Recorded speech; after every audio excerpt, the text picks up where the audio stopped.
defend your limitations, and you get to keep them. A learned man once said this wise statement, and this is today's topic of discussion. Hi everyone, this is Punita here, signing in from Lucknow, India, yet again, today being day 21 of the 30-day video making challenge.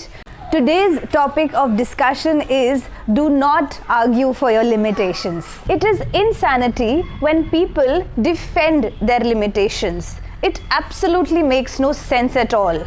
In fact, we still all do it.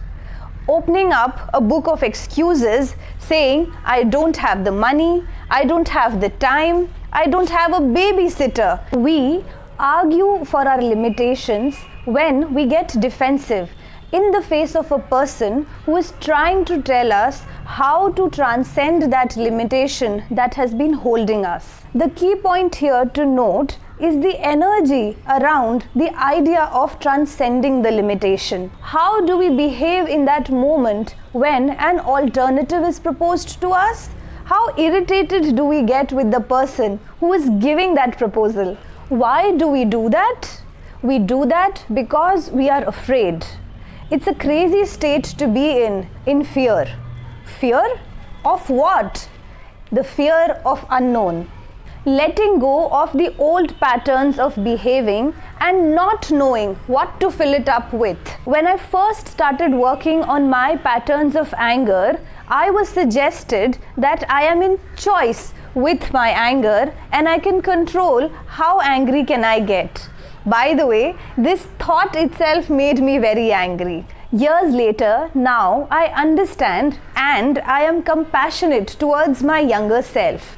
She had been using this limitation to define herself. I was a victim of my limitation. The limitation was safer to be in rather than transcending the limitation. I used anger as a protection mechanism and did not know how would I behave in that tricky situation if not anger.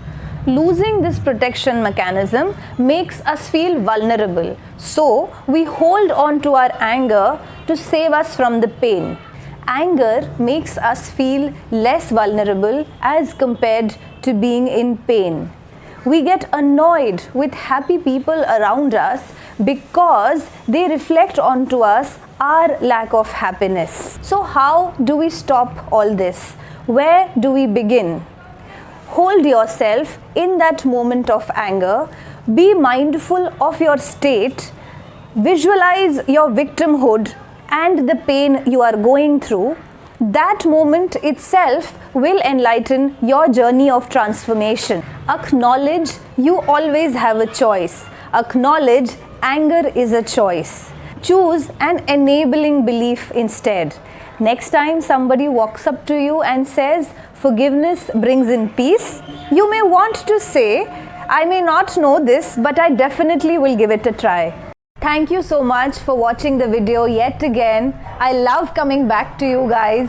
See you tomorrow with some more information about how to build resilient mindsets.